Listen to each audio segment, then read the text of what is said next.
नमस्कार बच्चों, स्वागत है आपका इस प्यारे से YouTube चैनल टॉपर मंत्रा की इस प्यारे से सेशन में। तो आज हम पढ़ने वाले हैं अध्याय 1 यानी वास्तविक संख्याएं यानी रियल नंबर। तो जो भी बच्चे नए हैं उनको मैं स्वागत करता हूं, हार्दिक स्वागत करता हूं और आशा करता हूं एकदम आप मस्त होंगे, जबरदस्त होंगे, तंदुरुस्त होंगे और अपनी 2027 के बोर्ड की तैयारी एकदम बढ़िया तरीके से कर रहे होंगे। तो देखो, हम संख्याएं के बारे में पढ़ेंगे और शुरू से लेके अंत तक मैं एक-एक चीज को खोल के बताऊंगा कि भाई वास्तविक संख्याएं क्या होती हैं, परिमेय संख्या क्या होती हैं, रियल सम्मिश्र संख्याएं क्या होती हैं, अपरिमेय संख्या क्या होती है, पूर्ण संख्या क्या होती है, प्राकृतिक संख्या क्या होती है। भाई संख्याएं इतनी होती है ना कि बच्चों को कंफ्यूजन रहता है कि भाई ये वाली कौन कौन सी संख्या है, क्या ये संख्या वास्तविक संख्या हो सकती है कि नहीं, ये काल्पनिक संख्या है तो काल्पनिक संख्या वास्तविक संख्या हो सकती है कि नहीं। तो इस तरीके से बताऊंगा कि भाई एक एक चीज आपको पूरी बढ़िया समझ में आएगा। तो चलिए बढ़िया तरीके से शुरुआत करते हैं इस चैप्टर का। और जो भी बच्चे नए हैं तो भाई चैनल को सब्सक्राइब कीजिए और वीडियो को लाइक कीजिएगा ताकि आपका भाई का एकदम मनोबल बढ़ता रहेगा। तो शुरुआत करते हैं। देखो, सबसे पहले मैं बोलूँ कि वास्तविक संख्याएँ पढ़ने से पहले हमें पढ़ना पड़ेगा संख्या, अंक क्या होता है?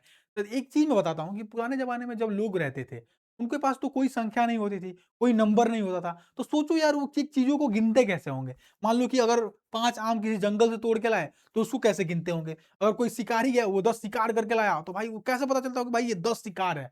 मतलब भाई संख्याएँ तो होती नहीं थी, अंक होती नहीं थी, तो कैसे करते थे? तो देखो, उस चीज़ को सिंबलाइज़ करते थे कि मान लो जैसे एक आम लेके आए, मतलब एक आम लेके आए तो उसको मान लो एक डंडी करके उसको सिंबलाइज़ कर दिया कि भाई एक ये है, ठीक है? अगर 2 लेके आए तो उसको 2 डंडी करके उसको सिंबलाइज़ यानी प्रतीक दे दिया, ठीक है?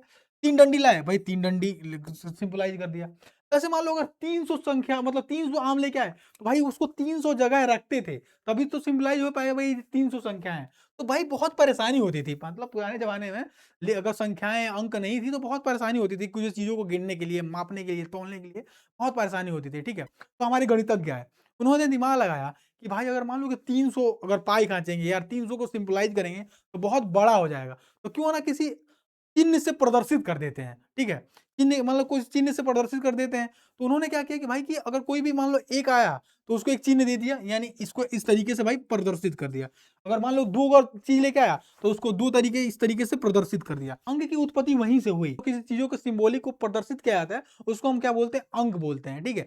अब जैसे अंक कितने होते हैं? तो आप बोलोगे भैया 0, 1, 2, 3, 4, 5, 6, 7, 8 और 9। तो यानी टोटल जो अंकों की संख्या हुई वो 10 हुई।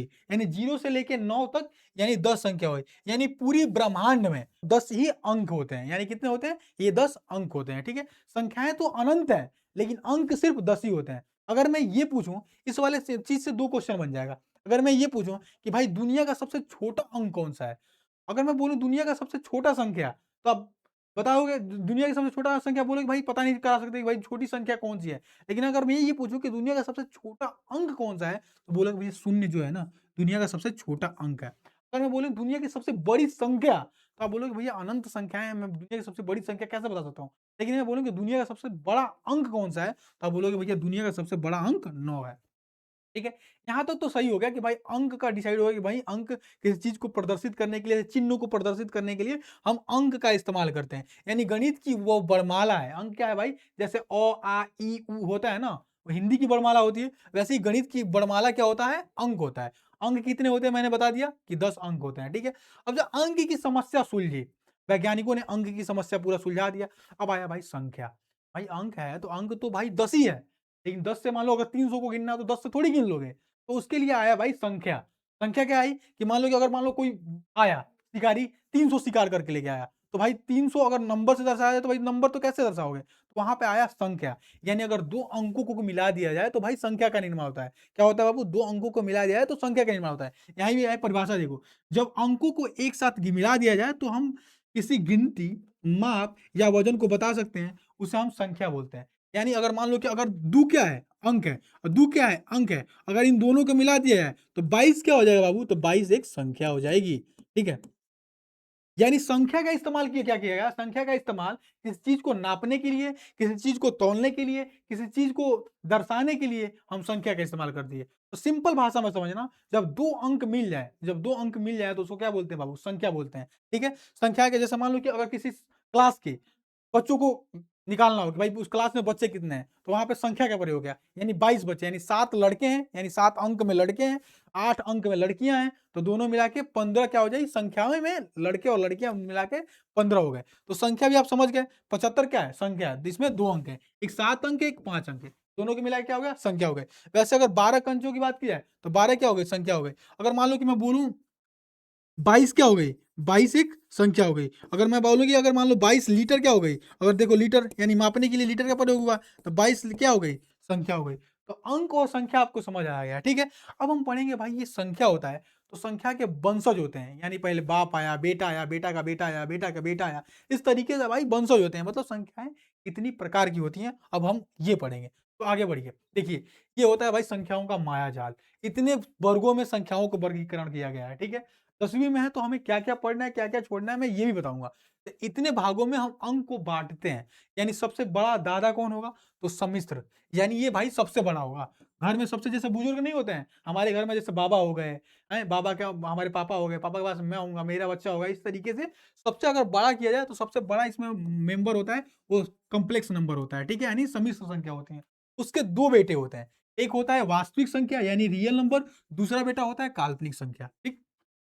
वास्तविक संख्या क्या होता है, काल्पनिक संख्या क्या होता है, सम्मिश्र संख्या क्या होता है, ये सारा चीजें मैं एक-एक करके डिस्कस करूँगा। अब देखो, वास्तविक संख्या आई, वास्तविक संख्या के क्या होते हैं बाबू, 3 बेटे होते हैं। पहला इंटीजर यानी पूर्णांक, दूसरा भिन्न फ्रैक्शन, तीसरा डेसिमल यानी दशमलव, ठीक है? अब यहाँ पे देखा जाए कि इस वाले पूर्णांक के भी 2 बेटे होते हैं, क्या होते हैं? एक तो ऋणात्मक होता है और दूसरा क्या होता है, एक तो होल नंबर होता है, ठीक है? यानी पूर्ण संख्या होती है। इस पूर्ण संख्या के भी 2 बेटे होते हैं, एक तो होता है 0, दूसरा होता है प्राकृतिक संख्या। और सबसे इंपॉर्टेंट ये प्राकृतिक संख्या है, जो 10वीं क्लास में पढ़ना है, यही प्राकृतिक संख्या के बारे में ज्यादा पढ़ना है। ये प्राकृतिक संख्या के भी 4 बेटे होते हैं, 1 2 3 4। पहला विषम संख्या, दूसरा सम संख्या, अभाज्य संख्या, अभाज्य संख्या, ठीक है। इस अभाज्य संख्या के भी बेटे होते हैं, यानी यहाँ पे अगर देखा जाए तो दशमलव संख्या के भी प्रकार होते हैं, बेटे होते हैं, ठीक है। तो ये सारा चीज़ हमें एक-एक करके पढ़ना है। तो अगर मैं बोलूँ कि बाबू यहाँ पे होता है, सबसे मैंने बताया क्या कि जो दादा होता है सम्मिश्र संख्या, ये सम्मिश्र संख्या होता क्या है? तो मैंने बताया इसके 2 बेटे, एक होता है काल्पनिक, एक होता है वास्तविक। तो वास्तविक संख्या क्या है? तो वास्तविक संख्या के बारे में अगर पढ़ा जाए, तो वास्तविक संख्या देखो यहाँ पे वास्तविक संख्या है, यानी वास्तविक संख्याएँ क्या है?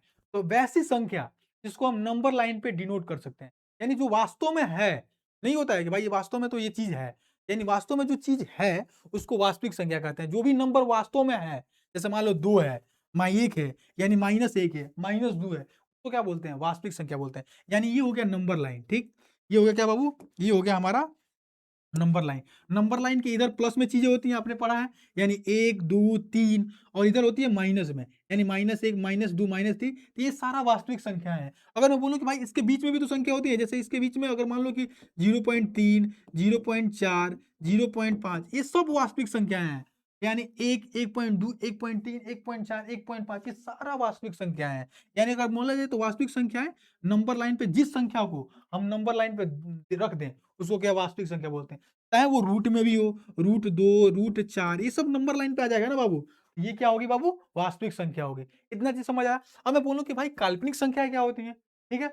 अगर वास्तविक संख्या पढ़ लिए तो उसके 2 बेटे थे, तो काल्पनिक संख्या क्या होती है? तो जो मान लो कि वे संख्याएँ जिनको केवल कल्पना में होती हैं। वो था, समझ में नहीं होता है? कि बोलते हैं कि जैसे आपकी है, आपकी गर्लफ्रेंड कल्पनाओं में है कि भाई मेरी एक महिला मित्र थी। कल्पनाओं में हम सोच रहे हैं, एक्स क्या सोचते हैं, माना एक्स है, वो क्या है? कल्पनाओं में है। वैसे भी संख्याएँ क्या होती हैं? वे संख्याएँ जो कल्पनाओं में है, वो एक्जिस्ट नहीं करती हैं, उसे बोलते हैं काल्पनिक संख्या। इस वाले के बारे में हम 11 का जब 11वीं क्लास में जाओगे ना, तो इसके बारे में हम पढ़ेंगे, ठीक है? इसमें क्या होता है, इसको पहचानने का सबसे आसान तरीका क्या है? बोलोगे अगर किसी भी संख्या के अंडर अगर रूट हो तो क्या होती है बाबू? तो वो होती है काल्पनिक संख्या है। अगर मैं बोलूँ रूट अंडर -6 ये क्या है? काल्पनिक संख्या है। अगर वही बोल दूँ रूट अंडर 6 तो ये वास्तविक संख्या है। अगर मैं बोल दूँ रूट अंडर 4 तो ये वास्तविक संख्या है। अगर वही बोल दूँ रूट अंडर -4 तो ये काल्पनिक संख्या है। अगर मैं बोल दूँ रूट अंडर -8 ये क्या है? काल्पनिक संख्या है। यानी रूट के अंडर अगर माइनस हो तो क्या होती है? काल्पनिक संख्या है। अब बाकी जो भी संख्याएँ बच गई उसको बोलते हैं हम वास्तविक संख्या है। अगर हम इस दोनों को मिला दिया जाए, तो यहाँ भाव का निर्माण क्या हो जाता है? यहाँ पे सम्मिश्र संख्याएँ होती हैं, ठीक है? तो सम्मिश्र संख्याएँ की परिभाषा क्या हुआ कि वास्तविक संख्याएँ और काल्पनिक संख्याओं के संग्रह को यानी क्या कहते हैं? सम्मिश्र संख्या कहते हैं। यानी अगर सम्मिश्र संख्या में ये रूट अंडर 2 भी आ जाएगा, रूट अंडर -2 भी आ जाएगा, 1 आ जाएगा, -1 आ जाएगा, -4 आ जाएगा, -6 आ जाएगा। मतलब सारे संख्याओं को मिला दिया जाए तो समिश्र संख्या हो जाती है। अगर जिस संख्या को नंबर लाइन पे डिनोट करते हैं उसको वास्तविक संख्या, जो रूट के अंडर माइनस में होता है उसके काल्पनिक संख्या कहते हैं। इतना चीज आपको समझ आया? आगे बढ़े। देखो एक-एक चीज को मैं खोल के बताऊंगा कि भाई कौन सा क्या होता है। कुछ कंफ्यूजन नहीं रहना दूंगा क्लास में। भाई शुरू से लेके अंत तक बने रहिए। अगर वीडियो अच्छा लगता है तो भाई वीडियो को लाइक भी करना है और चैनल को सब्सक्राइब भी करना है और अपने दोस्तों के पास भेजना है, शेयर करना है कि भाई इस तरीके से संख्याओं के बारे में पढ़ा जाता है। तो मैंने 2 चीजें बता दी, एक वास्तविक संख्या और एक काल्पनिक संख्या। दोनों आपको समझ आया? अब आगे बढ़ते हैं, ठीक है? इसके बाद में पढ़ना है हमें क्या है? परिमेय संख्या। मैंने यहाँ पे बताया था, देखो यहाँ पे क्या बताया था? यहाँ पे बताया था ना कि वास्तविक संख्या, काल्पनिक संख्या और काल्पनिक, ये वास्तविक संख्या कितनी प्रकार की होती है? 2 प्रकार की। काल्पनिक संख्याएँ और क्या परिमेय संख्या, अपरिमेय संख्या। इसके बारे में तो हम 11वीं क्लास में पढ़ेंगे, ठीक है? इसको हमें नहीं पढ़ना है, तो इसको हमें छूना नहीं है। अब हम परिमेय संख्या और अपरिमेय संख्या के बारे में पढ़ेंगे। तो देखो बाबू, अगर मैं बोलूँ कि भाई परिमेय संख्या होती क्या है? आपने पढ़ रखा होगा, नाम सुन रखा होगा परिमेय संख्या क्या होती है। तो वैसी संख्याएँ, देखो परिभाषा क्या है कि वैसी संख्याएँ जिसे P/Q के रूप में नियुक्त किया जाता है, मतलब नियुक्त किया जा सकता है, यानी व्यक्त किया जा सकता है जिसमें Q 0 के बराबर ना हो। आप बोलोगे भैया परिभाषा तो आपने बता दिया लेकिन समझ नहीं आया। तो देखो कोई भी संख्या ले उठा लो, कोई भी संख्या उठा लो, हम उसको भिन्न के रूप में लिखें तो उसे हम क्या बोलेंगे? हम उसे बोल देंगे परिमेय संख्या। जैसे मान लो 2/3, 2/3, 4/8, 6/5, ये हो गई, क्या हो गई? हमारी परिमेय संख्या हो गई। अब मैं बोलूँ कि 4/0, ये बताओ ये परिमेय संख्या है? तो बोलोगे नहीं, क्योंकि यहाँ पे बताया है कि अंश जो हर जो है ना बाबू, हर कभी 0 के बराबर नहीं होना चाहिए। हर में कभी 0 आया तो वो क्या हुआ? परिमेय संख्या नहीं होगी। यानी ये क्या होता है ना, अनडिफाइंड होता है, इसका मान हम निकाल ही नहीं सकते। इसको क्या बोलते हैं? इसको क्या बोलते हैं? इसका मान नहीं निकाल सकते, इसको परिमेय संख्या नहीं बोलेंगे। तो अगर मैं बोलूँ 5 क्या है? तो 5 परिमेय संख्या है। 8 क्या है? 8 भी परिमेय संख्या है। बोलोगे कैसे? तो देखो 5 के बट्टा में भी तो 1 लिख सकते हैं, 8 के बट्टा में भी तो 1 से लिख सकते हैं। तो ये सारी संख्या क्या होंगी? परिमेय संख्या होंगी। ठीक है? अब दूसरा क्या होता है? अपरिमेय संख्या। इसमें एक देखो, एक चीज़ है, इसकी खासियत क्या होती है? ये चीज़ मैं अभी बताऊँगा दूसरा। दूसरा क्या होता है? अपरिमेय संख्या। अपरिमेय संख्या क्या होती है? वैसी संख्या जिसको हम P/Q के रूप में व्यक्त ही नहीं कर सकते, मतलब लिख ही नहीं सकते। जैसे मान लो √2, ठीक है? इसको हम लिख ही नहीं सकते। √5, इसको हम लिख ही नहीं सकते। जैसे पाई भी क्या होता है? पाई भी अपरिमेय संख्या होती है, ठीक है? तो ये सारी चीज़ें अपरिमेय संख्या जो रूट में होती है, बेसिकली रूट में होती है, क्या होती है? अपरिमेय संख्या होती है। अब देखो 2 चीज़ें होती हैं। अगर मान लो ये सारी चीज़ें, ये जो टर्मिनेटिंग, नॉन टर्मिनेटिंग, इसको मैं बाद में पढ़ाऊँगा कि टर्मिनेटिंग, नॉन टर्मिनेटिंग ये सब क्या होता है, ठीक है? तो इतना चीज़ समझ में आया। परिमेय संख्या किसे कहते हैं? वैसी संख्या है जिसे P/Q के रूप में लिखा जा सकता है, उसे परिमेय संख्या कहते हैं। जैसे 2/3, 4/5, मतलब बट्टा में लिखा जाए। दूसरा क्या होता है बाबू? वैसी संख्या है जिसे हम बट्टा में लिख नहीं सकते, यानी √3, √4, √3, √5। अगर मैं बोलूँ क्या ये √4 ये क्या है बाबू? तो क्या बताओगे? तो बताओगे परिमेय संख्या? हाँ, परिमेय संख्या है, क्योंकि अगर √4 का अगर आप वर्गमूल निकालो तो क्या 2 हो जाएगा ना, 2 क्या हो जाएगा बाबू? 2 क्या हो जाएगा? 2 एक परिमेय संख्या होता है। √4 क्या है? √4 एक परिमेय संख्या है। आप बोलोगे भैया आपने बताया था कि रूट अंडर में है, तो भाई रूट अंडर इसका वर्गमूल निकल जा रहा है ना, तो वर्गमूल भी नहीं निकालना चाहिए। अगर वर्गमूल निकलेगा तो क्या हो जाएगा? वो हो जाएगा परिमेय संख्या। आगे चलते हैं। आगे क्या होता है? जैसे मान लो कि मैंने क्या पढ़ाया? परिमेय संख्या, ठीक है? अब परिमेय संख्या के कितने प्रकार होते हैं? पूर्णांक संख्या, भिन्न संख्या, दशमलव संख्या, ठीक है? अब ये पूर्णांक संख्या क्या होता है? भिन्न संख्या क्या होता है? दशमलव संख्या क्या होता है? ये भी बताऊँगा। मैंने उसमें क्या बताया था परिमेय संख्या में, कि इसे बट्टा में लिख सकते हैं। बट्टा में 2/4, 2/6, 4/8, यही तो भिन्न है। इसी को हम क्या बोल देते हैं? भिन्न संख्या, ठीक? भिन्न संख्या आपको समझ आ गई? 2/4, 5/6 यानी भिन्न संख्या, इसको बोल देते हैं। अब आते हैं हम पूर्णांक संख्या पे, इसके बारे में हम पढ़ेंगे। पूर्णांक संख्या क्या होती है? आओ देखो, सबसे पहले हम पढ़ेंगे पूर्णांक संख्या, ठीक? शांत, ये सब सारा चीज़ पढ़ेंगे। पूर्णांक संख्या होती क्या है? तो ध्यान देना, इसकी परिभाषा में है सभी धनात्मक और ऋणात्मक संख्याएँ पूर्णांक संख्या कहलाती हैं। मैंने बताया था नंबर लाइन, यानी अगर ये नंबर लाइन है, यहाँ पे देखो ये नंबर लाइन है, यहाँ पे ये 0 है, यहाँ पे यहाँ पे 1 है, यहाँ पे 2 है, यहाँ पे 3 है, यहाँ पे -1 है, यहाँ पे -2 है, ये सब क्या है? पूर्णांक संख्या है। पूर्णांक संख्या का खासियत ये है ना कि भाई पूर्णांक संख्या क्या होता है? पूर्णांक संख्या को दशमलव में नहीं लिख सकते हैं। यानी अगर यहाँ पे अगर 0.1 आया वो पूर्णांक संख्या नहीं है। पूर्णांक संख्या कभी ऐसा ही लिखा जाएगा, ना तो उसको दशमलव में लिख सकते हैं, ना इसको बट्टा में लिख सकते हैं। अगर बट्टा में लिखेंगे तो वो भिन्न संख्या में आ जाएगा। जो मैंने बताया था, अगर बट्टा में लिखेंगे तो वो भिन्न संख्या आ जाएगा। पूर्णांक संख्या क्या होता है? नंबर लाइन पे जैसे 1 हो गया, -1 हो गया, -2 हो गया, 1, 2, 3 ये सब इसी नंबर लाइन पे ऐसे जब लिखा जाता है ना, इसको पूर्णांक संख्या कहते हैं। ठीक है बाबू? यानी -1, -2 तो याद रखना कि पूर्णांक संख्या को ना ही हम भिन्न के रूप में लिख सकते हैं, बट्टा के रूप में लिख सकते हैं और ना ही हम पॉइंट के रूप में, दशमलव के रूप में लिख सकते हैं। ठीक है? दूसरा क्या होता है? दूसरा होता है पूर्ण संख्या। देखो, ये पूर्णांक संख्या आपको समझ आया। अब दूसरा होता है पूर्ण संख्या। पूर्ण संख्या क्या होती है बाबू? कि जब वही संख्या है जो 0 से स्टार्ट हो। 0 से मतलब देखो 0, 1, 2, 3, 4 इसको हम क्या बोलते हैं बाबू? इसको हम बोलते हैं पूर्ण संख्या।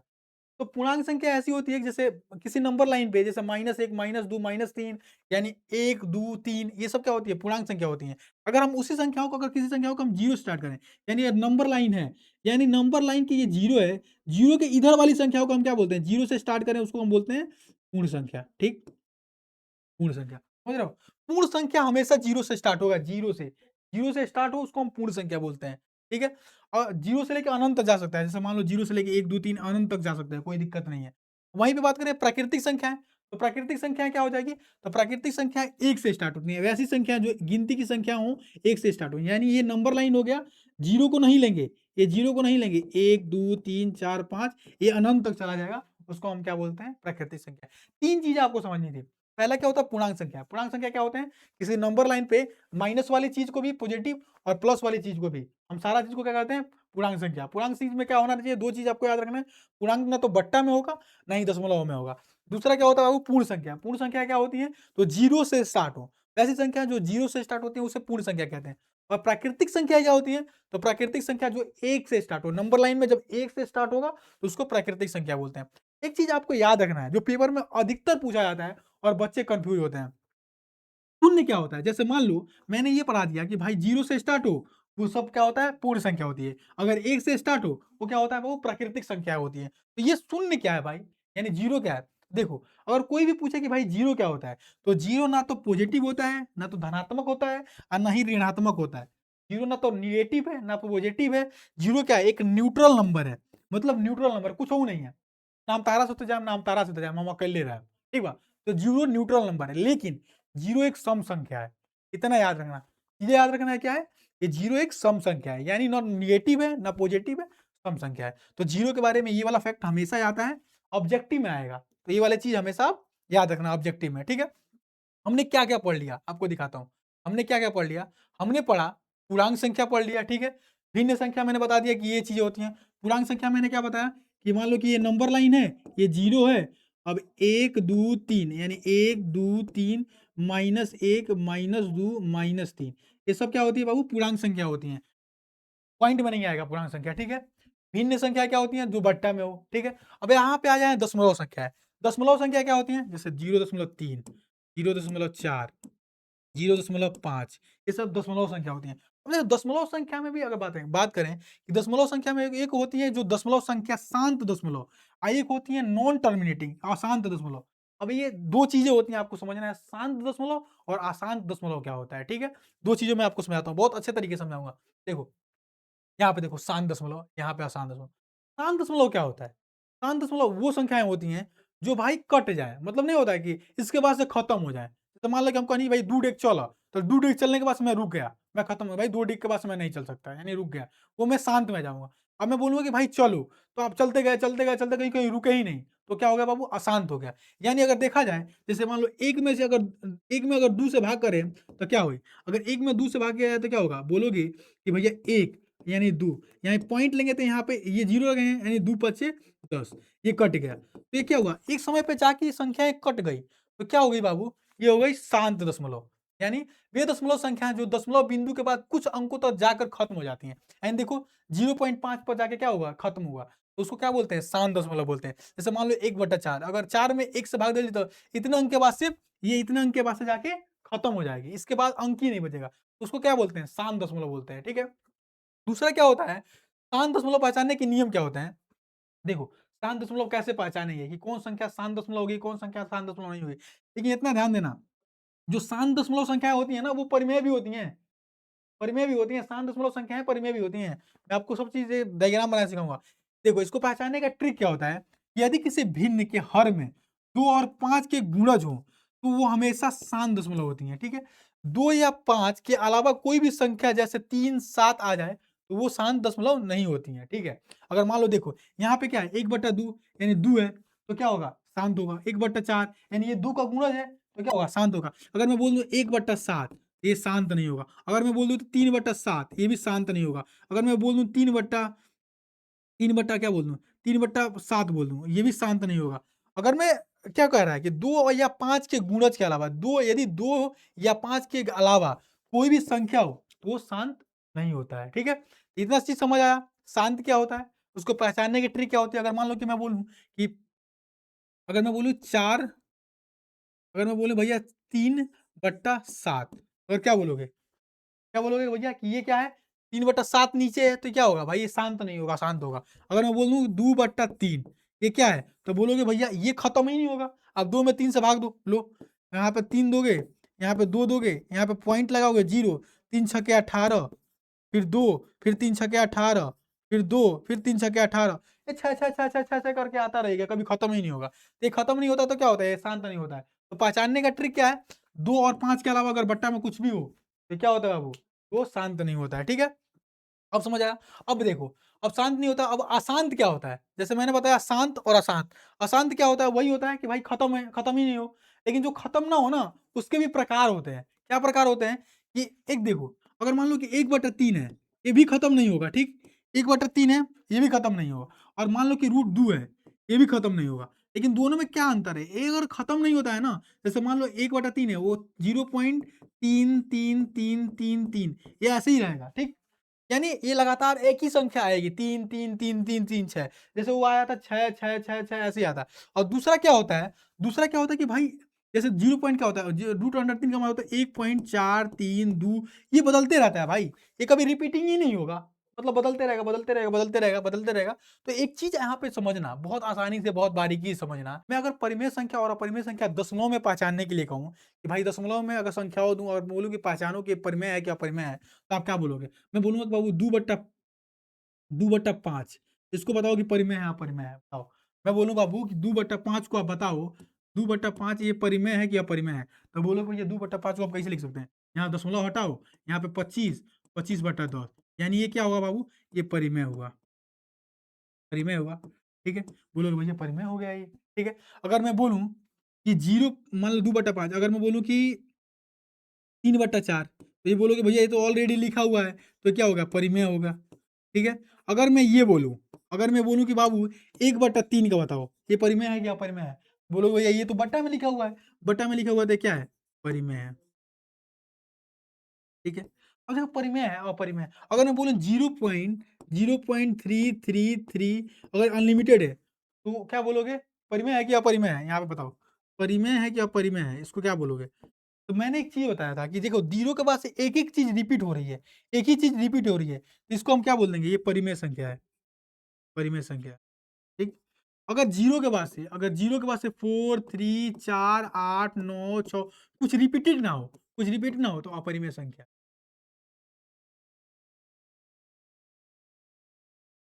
पेपर में हमारे एग्जामिनर पूछे दशमलव संख्या को देके परिमेय और अपरिमेय समझना, तो आप कैसे बताओगे? तो मैं एक क्वेश्चन और देता हूँ, आप बताना। अगर मैं बोलूँ 0.666666 ये क्या है बाबू? ये क्या अनलिमिटेड है तो क्या बोलोगे? बताओ। तो बोलोगे भैया ये है परिमेय संख्या, ठीक?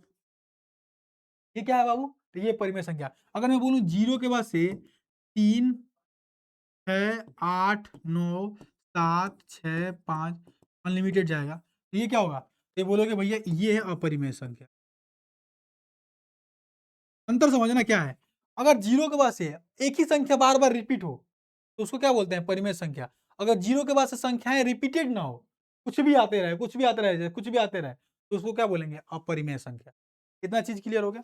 तो यही चीज़ें आपको समझ के चलनी है, कि ऐसे ही क्वेश्चन आपको पूछा जाएगा बोर्ड में, ठीक है? दशमलव संख्या दे देगा और पूछेगा कि भाई ये क्या है? परिमेय है कि अपरिमेय है? तो हमने पढ़ रखा है, इतना चीज़ पढ़ा। पूर्णांक संख्या, पूर्ण संख्या, प्राकृतिक संख्या आपको सारी चीज़ें समझ आ गई। अब हम पढ़ेंगे कि भाई कि आगे क्या होता है? तो मैंने बताया था प्राकृतिक संख्याएँ। प्राकृतिक संख्या क्या होती है? बताओ। प्राकृतिक संख्या आपने बताया था भैया गिनती की संख्याओं को प्राकृतिक संख्या कहते हैं। जैसे 1, 2, 3, 4, 5, 6, 7 ये अनलिमिटेड अनंत तक जाएगा, इसको क्या बोलते हैं? तो प्राकृतिक संख्या बोलते हैं। मैं बोल दूँ कि सबसे छोटी प्राकृतिक संख्या क्या है? तो आप बोलोगे भैया 1 क्या है? एक प्राकृतिक संख्या सबसे छोटी है। सबसे छोटी प्राकृतिक संख्या क्या है? तो 1 है, ठीक? अगर मैं बोल दूँ कि लगातार अगर 20 संख्याएँ दें तो प्राकृतिक अगर योग निकालना हो तो उसका फ़ॉर्मूला ये होता है, आप याद रखना। n लगातार प्राकृतिक संख्याओं का होता है n plus n into n plus 1/2। जैसे मान लो अगर बोल दूं कि 1, 2, 3, 4, 5 ऐसे ऐसे 20 तक आप निकालो, मुझे ऐसे ऐसे 20 तक संख्याओं का मुझे योगफल निकालो कि ऐसे ऐसे अगर मान लो 1, 2, 3, 4, 5 अगर 20 तक लिखा होता है, इसको जोड़कर कितना होगा? तो इसका फॉर्मूला ये होता है n into n plus 1/2। n का मान क्या लिखेंगे? 20, यानी n का मान क्या लिखेंगे? यहाँ पे लिखेंगे 20, ठीक? और n इंटू गुणे 20 प्लस 1/2। तो क्या लिखोगे बाबू? 20 गुणे 20 प्लस 1 क्या होता है? 21/2। 2 से कटेगा नहीं 10, यानी 21 में 210, ये आंसर हो जाएगा। वैसे ही इसका निकाल के दिखाओ। ये क्या बोला है कि 40 प्राकृतिक संख्याओं का योग निकालें। 40 का कैसे निकालोगे? 40 का बोलोगे भैया n बराबर क्या होगा? 40। n बराबर क्या हो जाएगा? n बराबर 40 गुणे 40 प्लस 1, 40 प्लस 1/2। तो ये हो जाएगा 40 और गुणे 40 में 1 जोड़ेंगे तो क्या होगा बाबू? 41/2। ये 2 से कट जाएगा, यानी 20 बार में कट जाएगा, यानी 20 गुणे 41, ठीक? तो 41 दूनी क्या होता है? 82, यानी 820 आंसर हो जाएगा, ठीक? 820 इसका आंसर हो जाएगा। इस तरीके से निकालते हैं। प्राकृतिक संख्या क्या बोलते हैं? तो प्राकृतिक संख्या परिभाषा गिनती की संख्याओं को बोलते हैं प्राकृतिक संख्या, ठीक है? और प्राकृतिक संख्या यानी n प्राकृतिक संख्याओं का योगफल निकालना तो क्या बोलोगे? n इंटू n प्लस 1/2, ठीक है? ऐसे हम निकाल देते हैं, ठीक है? दूसरा क्या होता है? सम संख्याएं। तो ऐसी संख्याएं, सम संख्या का परिभाषा क्या होगा? ऐसी संख्याएं जो 2 से कट जाए, मतलब 2 से उसमें भाग लग जाए। जैसे ऐसी संख्या जो 2 से पूरी तरह विभाजित हो जाए, वो सम संख्याएं कहलाती हैं। जैसे देखो 0, 2, 4 मैंने बताया था ना, 0 क्या है? सम संख्या है। तो 0, 2, 4, 6, 8 सब 2 से भाग में लग जा रहे हैं। सबसे 2 से भाग लग जा रहा है, उसको क्या बोलते हैं? क्या बोलते हैं बाबू? तो उसको सम संख्या बोलते हैं। एक चीज़ याद रखना सम संख्या के बारे में। सम संख्या यानी 2 लगातार सम संख्याओं का महत्तम समापवर्तक हमेशा 2 होता है। अगर मैं बोलूँ कि अगर मान लो कि 2, 4, 6, 8 लगातार लगातार सम संख्याओं का योगफल क्या होगा? उसका फ़ॉर्मूला होता है ये। लगातार सम संख्याओं का योगफल का फ़ॉर्मूला होता है n इंटू n प्लस 1। यहाँ पे क्वेश्चन दिया है 20 सम संख्याओं का योगफल क्या होगा? तो आप क्या बोलोगे? n की जगह पे 20 रख दोगे, 20, ठीक? गुणे 20 प्लस 1, यही तो होगा। अब ये हो जाएगा 20 गुणे 21, ठीक? 21 दूना 42, यानी 420 इसका आंसर हो जाएगा, ठीक? हो जाएगा। वैसी सम संख्या समझ लिए, वैसी संख्याएं जो 2 से पूरा कट जाए, सम संख्या। विषम संख्या क्या होती है बाबू? तो बोलोगे ऐसी संख्या है जो 2 से विभाजित ना हो, 2 से कटबे ना करे। जैसे मान लो 1 हो गया, 3 हो गया, 5 हो गया, 7 हो गया, 9, ये कभी क्या होती है? 2 से विभाजित नहीं होती है, ठीक है? अब ऐसी संख्या होती है जैसे मान लो कि अगर मैं बोलूँ 2, 4, 6, 8, 3, ये संख्याएं भी विभाजित नहीं होगी 2 से। तो ये पहचानने के और भी तरीके, अगर बड़ा संख्या दे दिया जाए तो पहचानने का तरीका क्या है? इकाई के स्थान पे 2 से विभाजित होने वाली संख्या ना हो, ठीक है? यानी इकाई का अंक पे क्या होता है? 1, 3, 5, 7, 9 हो, इसका मतलब क्या होगा? वो विषम संख्या होगी, ठीक है? अब विषम संख्या में बोलूँ कि भाई लगातार अगर 20 संख्याओं का विषम संख्या का योग निकालना है, तो ठीक है, उसका फॉर्मूला एक ही होता है n स्क्वायर। जो भी बोलूँ, अगर मैं बोलूँ लगातार 6 विषम संख्याओं का योग निकालें, मतलब 6 को विषम संख्या जोड़ के कितना हुई? तो मान लो कि हम बोले 1, 3, 5, 7, 9, 11, 11 का जोड़ के बता दे कितना हुआ, ठीक है? तो जोड़ लो, इसको जोड़ के बताना होगा कितना होगा, तो कैसे जोड़ेंगे? ये कितना है? 1, 2, 3, 4, 5, 6 है, यानी 6 का स्क्वायर कर देंगे, यानी इस दोनों सबको जोड़ने पे क्या होगा? तो बाबू 36 आएगा।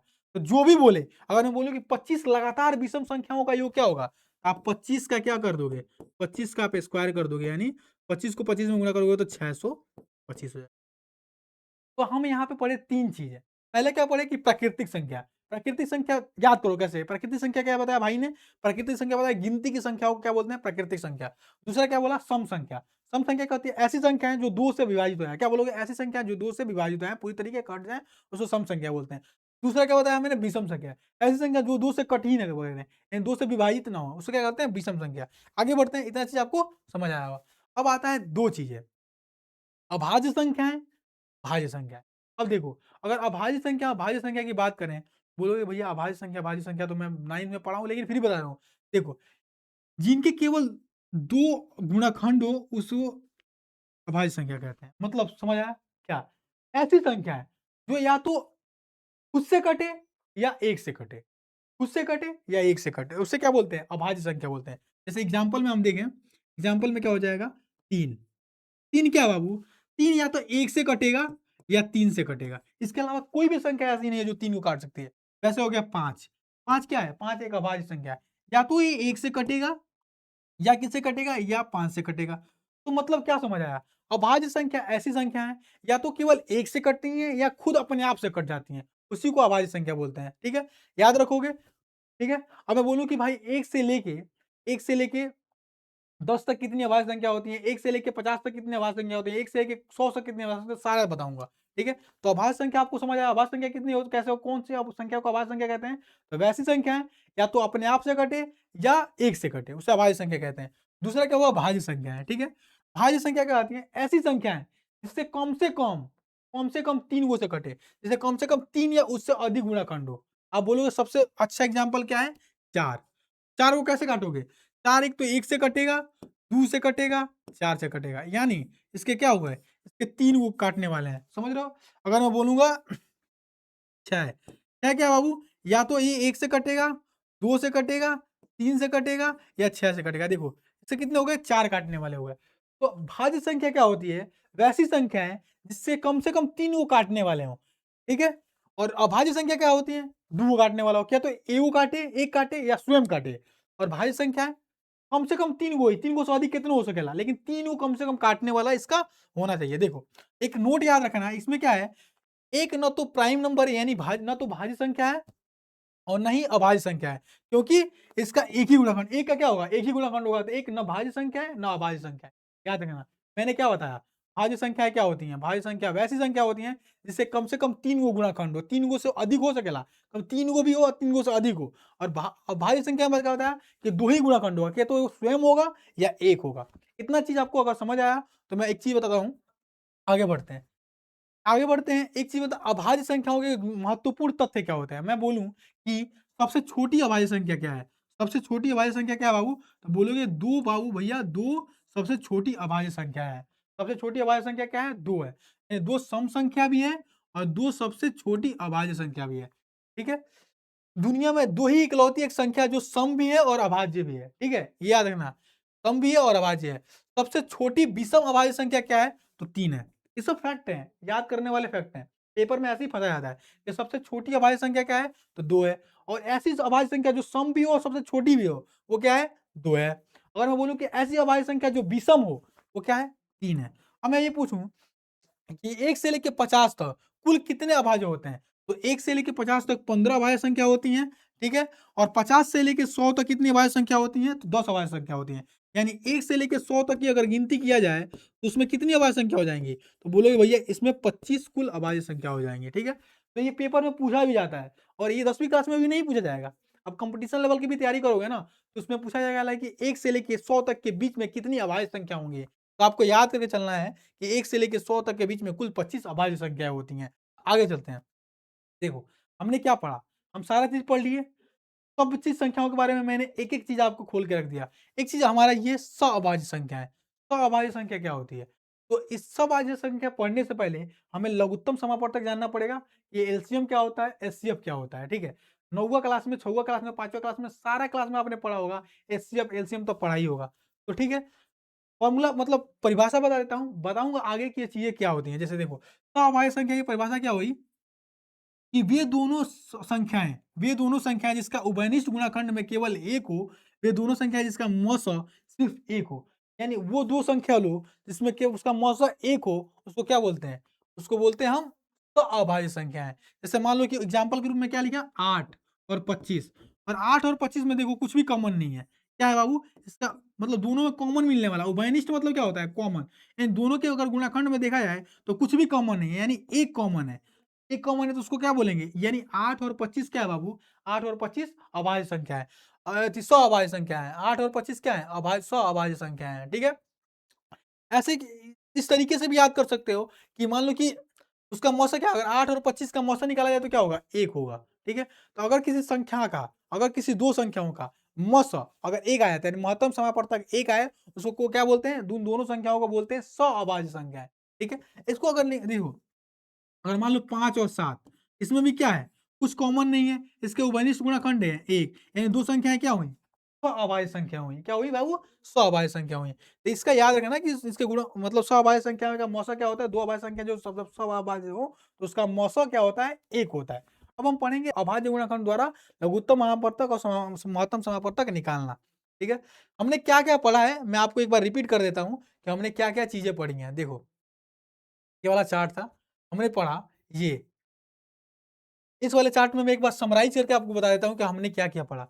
हमने एक चीज़ पढ़ी कि सबसे ज़्यादा क्या होता है, सबसे ऊपर कौन-सा बैठा है? तो सबसे ऊपर बैठा है समिश्र संख्या यानी कॉम्प्लेक्स नंबर। वो क्या होता है? तो वास्तविक संख्याएँ और काल्पनिक संख्याओं को मिला दिया जाए तो समिश्र संख्या बन जाती है। मैंने बताया कि -1, -2, √4, √6, ठीक है? -3, -√5, ये सब क्या है? समिश्र संख्या है। मतलब कुछ कोई भी संख्या होगी, वो समिश्र संख्या ज़रूर होगी। कोई भी संख्या होगी, वो समिश्र संख्या ज़रूर होगी, क्योंकि सबसे ऊपर बैठा हुआ है ये, ठीक है? तो ये समिश्र संख्या है। समिश्र संख्या के क्या पढ़े? समिश्र संख्या के 2 बेटे होते हैं, एक वास्तविक संख्या है, एक काल्पनिक संख्या है।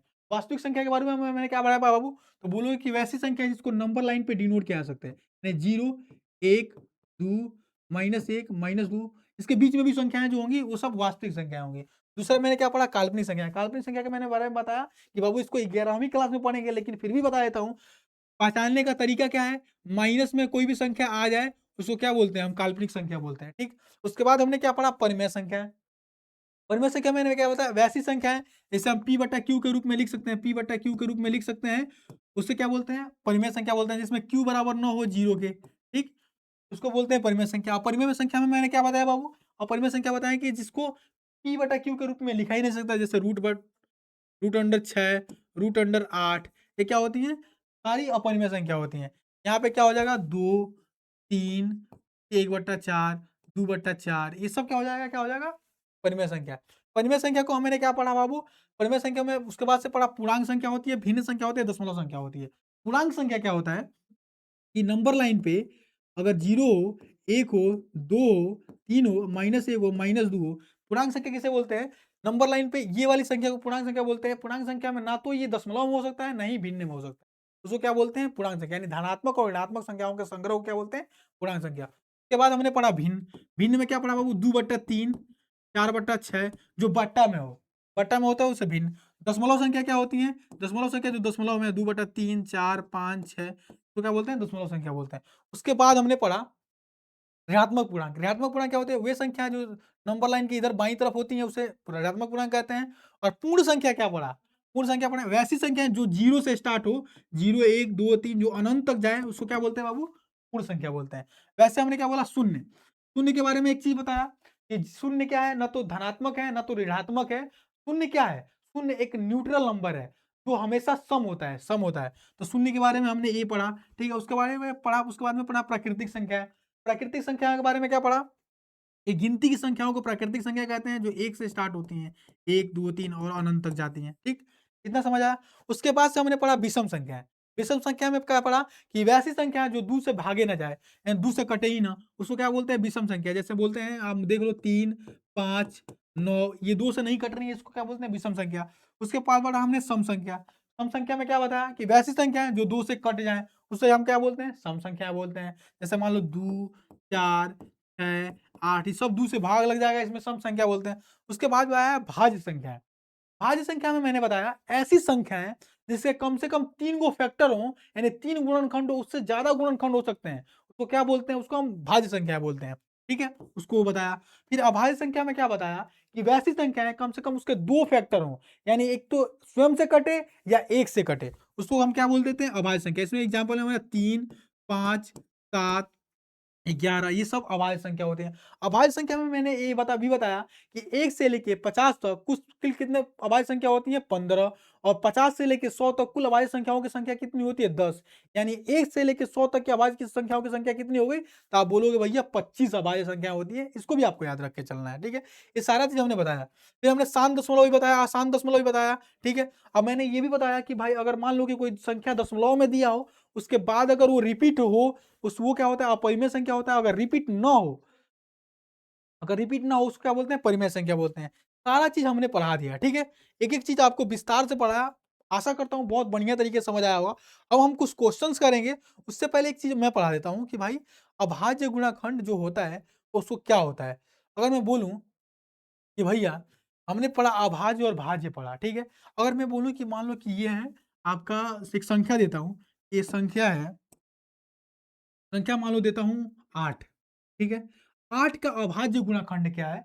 और 8 का मैं बोलूँ कि इसका भाज्य गुणनखंड और अभाज्य गुणनखंड आप लिख दो, अभाज्य गुणनखंड लिख दो, ठीक? आप लिख दो, तो आप क्या बोलोगे? अभाज्य गुणनखंड कैसे लिख देते हैं? यहाँ पे उसको एलसीएम निकाल देंगे, 2 4 2 2 2 1। इसका अभाज्य गुणनखंड क्या होगा? 2 गुणे 2 गुणे 2 गुणे 1।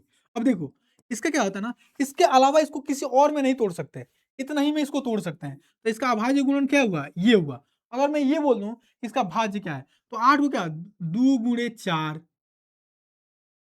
2 गुणे 4, अब 2 गुणे 4 भी हो सकता है, 2 गुणे 2 गुणे 2, 2 दूना 4, 4 दूना 8। तो भाज्य गुणनखंड में क्या है कि हम किसी तरीके से भी इसको लिख सकते हैं, ठीक है? लेकिन अभाज्य गुणनखंड क्या होता है कि इस तरीके से तोड़ते हैं ना कि इसके अलावा हम किसी और तरीके से नहीं तोड़ सकते।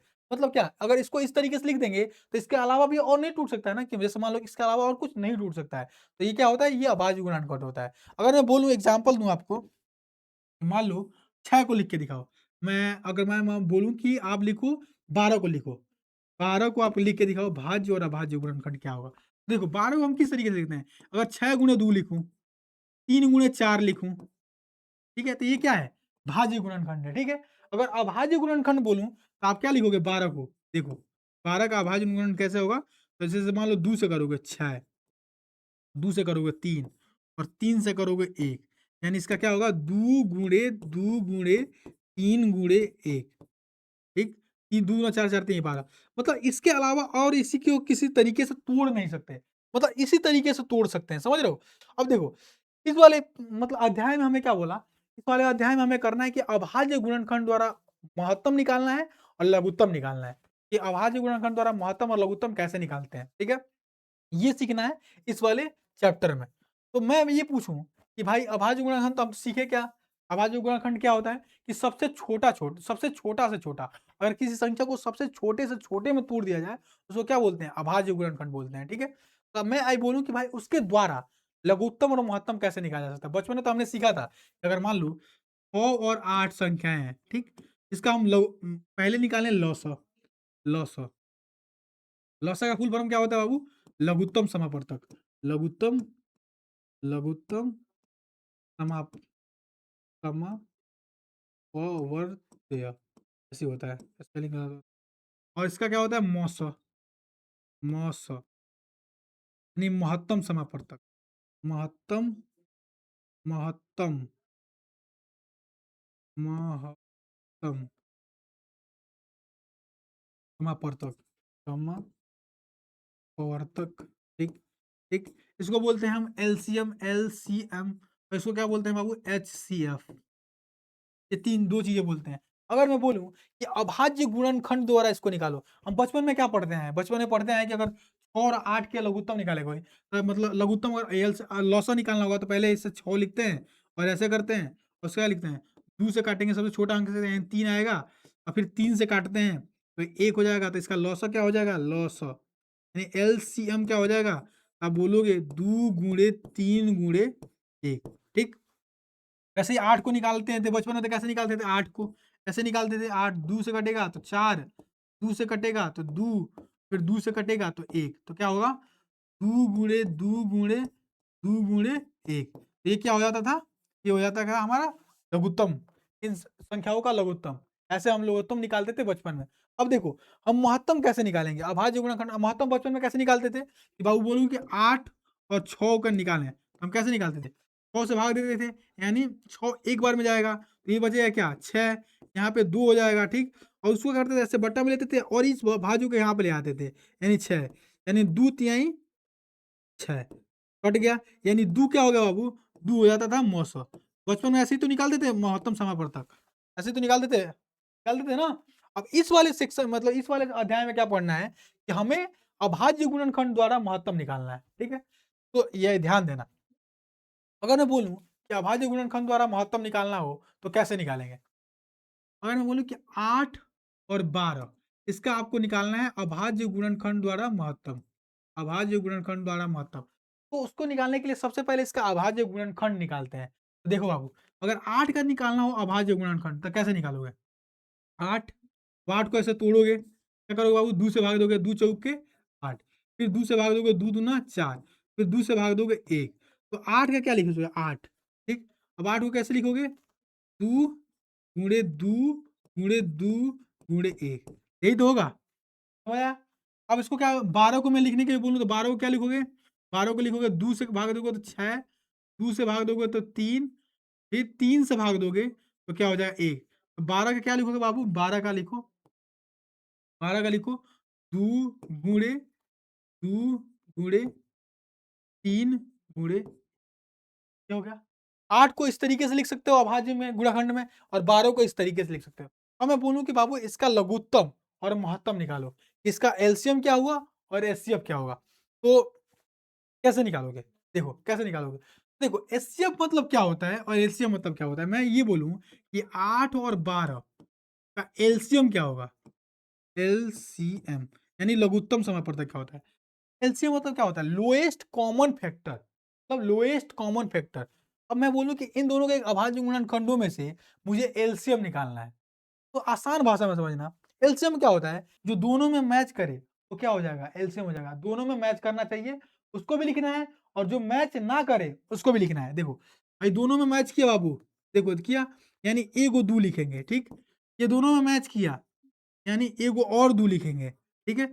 और ये देखो दो मैच किया यानी दो दो लिखेंगे, और जो मैच नहीं कर रहा है उसको भी लिखेंगे, यानी ये दो मैच नहीं कर रहा तो ये दो लिखेंगे, और ये दो मैच तीन नहीं मैच कर रहा तो तीन लिखेंगे, और एक मैच कर रहा है तो एक लिखेंगे। अब देखो दो दूना चार, चार दूना आठ, आठ रिके 24, यानी एलसीएम क्या हो जाएगा बाबू, एलसीएम हो जाएगा 24, ठीक है। मैंने एलसीएम में क्या बताया ध्यान देना, एक तो जो मैच कर रहा है उसको भी लिखेंगे, और जो मैच नहीं कर रहा है उसको भी लिखेंगे, ठीक है। मैच कर रहा है उसमें से एक लिखेंगे, और जो मैच नहीं कर रहा है उसको उतार देंगे, वही एलसीएम हो जाएगा, ठीक। समझ आया कि नहीं समझ आया, नहीं समझ आया तो मैं फिर समझाऊंगा आपको। देखो एचसीएफ ऐसे निकाला जाता है, और एलसीएम एचसीएफ निकालना हो 8 और 12 का एचसीएफ निकालना हो, एलसीएम क्या हो जाएगा, एलसीएम हो जाएगा 24, ठीक। अगर मैं बोलूं 8 और 12 का एचसीएफ निकालो, अभाज्य गुणनखंड द्वारा एचसीएफ निकालो, आप क्या बोलोगे बाबू, आप बोलोगे एलसीएम में तो मैंने ऐसे देखा, और एचसीएफ में क्या देखना, एचसीएफ में होता है हाईएस्ट कॉमन फैक्टर। डिफिनीशन में मत जाओ, मैं जैसे समझा रहा हूँ समझो। इसका मतलब क्या होता है कि वो छोटा से छोटा फैक्टर लेना है, वो छोटा से छोटा फैक्टर लेना है जो दोनों में मिल रहा है। देखो अगर इसको इस तरीके से लिखा जा सकता है क्या, दो के पावर तीन, दो के पावर तीन गुणे एक, इसको क्या लिख सकते, दो के पावर दो गुणे तीन। इन दोनों में से क्या है, दो तो लेंगे, और सबसे छोटा फैक्टर क्या होगा, यानी चार, यानी दो का पावर ये वाला दो लेंगे, यानी इसका चार, एलसीएफ क्या हो जाएगा चार। कैसे समझ आया, यानी जो मिल रहा है ना बाबू उसको ही लिखा जाता है एचसीएफ में, बाकी जो नहीं मिल रहा उसको छोड़ दो, दोनों में जो मिल रहा है उसको लिख दो, यानी दो यहाँ पे मिल रहा है, यहाँ पे मिल रहा है, यानी हो जाएगा चार। आया समझ में कि नहीं आया, नहीं आया फिर बताता हूँ। देखो एक पेज लेते हैं उसके बाद फिर एक बताते हैं। मैं बोलूं कि 12 12 और 16 का एचसीएफ भी निकालें और एचसीएफ में एलसीएम भी निकालें अभाज्य गुणनखंड द्वारा, तो क्या बोलोगे। सबसे पहले हम फैक्टर निकालते हैं, मतलब अभाज्य गुणनखंड निकालते हैं। 12 का निकालो, 12 का बोलोगे भैया 2 से कटेगा, ठीक, 6 बार में, फिर 2 से कटेगा 3 बार में, और 3 से कटेगा 1 बार में। तो 12 को कैसे लिख सकते हैं, 12 को लिखेंगे 2 गुणे 2 गुणे 3, ठीक, इतना लिख सकते हैं, लिख सकते हैं ना, बोलोगे हाँ। फिर 16 को लिखना हो तो कैसे लिखोगे, 16 को फिर कटाओगे भैया, 2 से कटेगा 8, फिर 2 से कटेगा 4, फिर 2 से कटेगा 2, और फिर 2 से कटेगा 1, यही तो होगा। तो 16 को क्या लिख सकते हो बाबू? 16 को लिख सकते हो 2, 2 गुणे 2 गुणे 2 गुणे 2, 2 दूना 4, 4 दूना 8, 8 दूना 16। ये तो अभाज्य गुणनखंड ऐसे लिख सकते हो। अब मैं बोलूँ एचसीएफ और एलसीएम निकालो, तो क्या बोलोगे भैया? आपने बताया था कि अगर कभी भी एलसीएम निकालना हो, तो एलसीएम निकालने के लिए क्या करते हैं, जो मिल रहा है उसमें से एक को लिखते हैं, और जाके जो नहीं मिल रहा है उसको ऐसे ही लिख देते हैं। समझ रहे हैं? अब देखो, आप समझना इसमें, ध्यान से समझना। इसमें देखो, ये दोनों में क्या मिल रहा है, ये मिल रहा है, फिर दोनों में क्या मिल रहा है, ये मिल रहा है, और उसके बाद से कुछ मिल रहा है, नहीं मिल रहा है।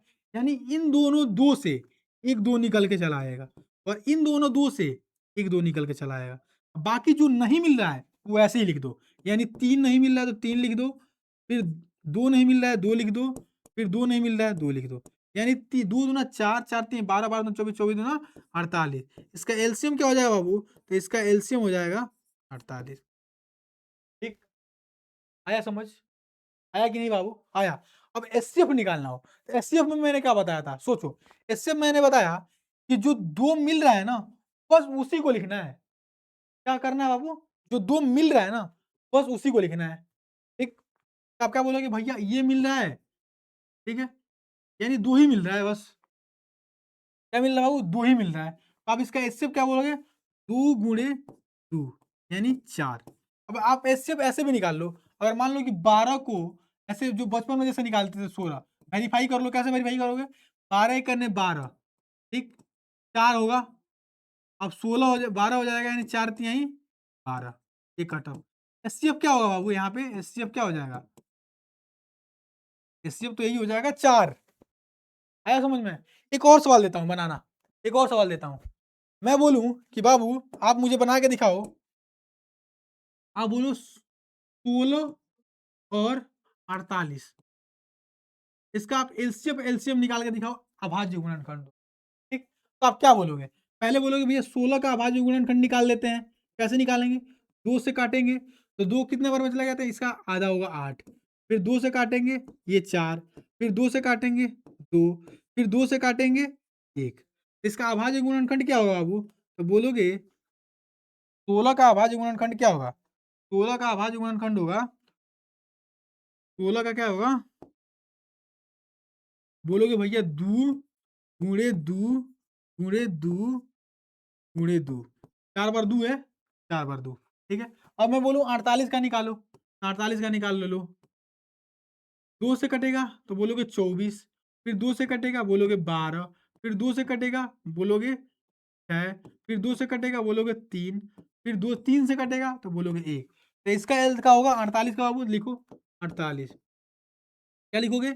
1 2 3 4 बार 2, 1 2 3 4 बार 2, ठीक है। उसके बाद से 1 बार 3, 2 दूना 4, 4 दूना 8, 8 दूना 16, 16 16 48।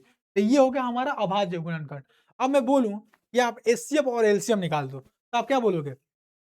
भैया आपने एलसीएम निकालने के लिए सिखाया था कि जो मिल रहा है उसको भी लिखो, जो मिल रहा है जोड़ा में से एक को लिखो, और जो नहीं मिल रहा है उसको सारा उतार दो। लो उतारो, ये देखो, ये मिल रहा है, ये मिल रहा है, और ये मिल रहा है, और ये मिल रहा है। ठीक, तो क्या बोलोगे? इन सब में से एक एक लिखना है, यानी इस दोनों में से दो में से एक लिख देना है, इन दोनों दो में से एक लिख देना है, इन दोनों दो में से क्या लिख देना है, एक लिख देना है, और इन दोनों दो में से क्या लिख देना है, एक लिख देना है। देखो, इसका 1 2 3 4, 4 को 2 आ गया, और ये 3 नहीं मिल रहा है तो इसको भी लिख देना है। एलसीएम क्या हो जाएगा? 2 दूना 4, 4 दूना 8, 8 दूना 16, 16 तिया 48, इसका एलसीएम हो जाएगा। ठीक, ठीक है बाबू, 48 इसका एलसीएम हो जाएगा। कैसे होगा? 48 दोनों का क्या हो जाएगा, इन दोनों का एलसीएम क्या हो जाएगा, 48 हो जाएगा। आपको मैं प्रूव करके बताऊंगा कि कैसे होगा, बचपन में जैसे सीखते थे उस तरीके से प्रूव भी करूंगा। अब मैं लिखूं एचसीएफ, मैं क्या लिखूं बाबू? इसका एचसीएफ, एचसीएफ निकालना है।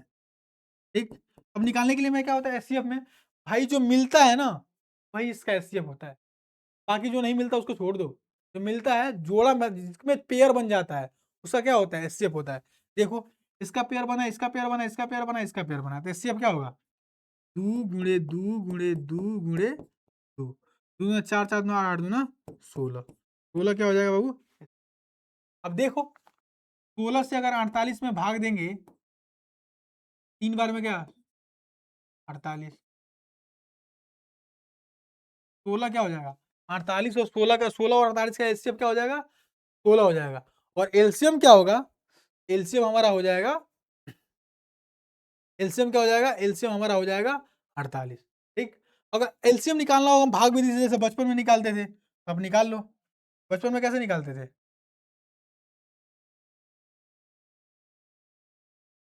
बचपन में आप ऐसे निकालते थे ना 48 का, 16 और 48 का निकालना, 16 48, तो कैसे निकालते थे बाबू, यहाँ पे 2 से करो, 2 और 2 से 8, 48 है, 8 24, फिर 2 से करो तो 4 12, फिर 2 से करो तो 2 है, फिर 2 से करो तो 1 और 3, अब ऐसे ही गुणा कर देते थे, यानी 2 गुणे 2 गुणे 2 गुणे 2 गुणे 3, 3 2 दूना 4, 4 दूना 8, दूना 16, 16 तिया 48, यानी एलसीएम क्या हो जाएगा 48।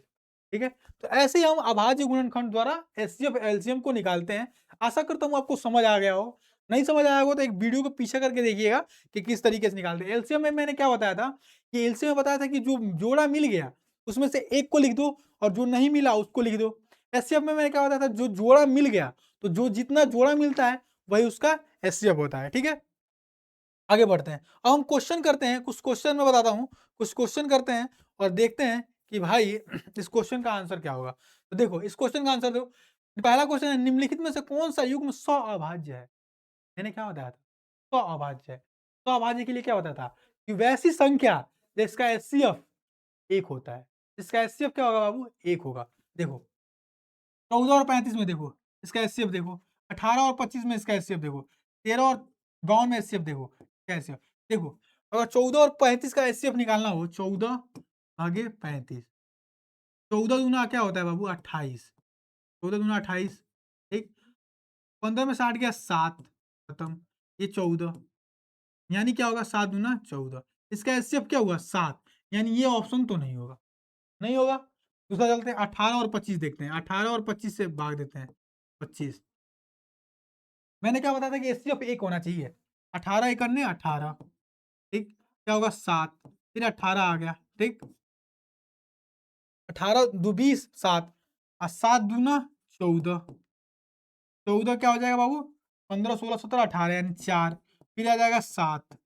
अब देखो 4 एक अन्य 4, ये हो जाएगा 3, ठीक बाबू।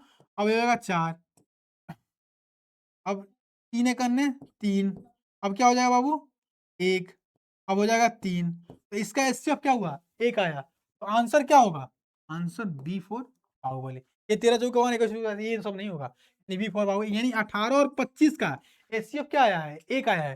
तो सहभाज्य क्या होता है, परिभाषा मैंने बताया था, वैसी दो संख्याएं जिसका मौसा क्या होगा 1 हो जा, वो सहभाज्य संख्या होती हैं। दूसरी संख्या पे चलते हैं, दूसरे क्वेश्चन पे चलते हैं। दूसरा क्वेश्चन हमारा कह रहा है कि 18 और 72 का मौसा क्या है। एक तो हम बचपन वाला पढ़ते थे 18 और 72 का मौसा, कैसे पढ़ते थे, 18 यहाँ पे लिख दे, 72 यहाँ पे लिख दे, 18 चौके 72, तो क्या होगा बाबू 18 और 72 का एचसीएफ क्या होगा 18 हो जाएगा। ये तो होगा हम बचपन वाला विधि में निकालते हैं कि 18 और 72 का मौसा क्या होता है 18। अगर हम अभाज्य गुणनखंड विधि द्वारा निकालने के लिए 18 और 72 का मौसा क्या होगा, तो देखो कैसे निकालेंगे।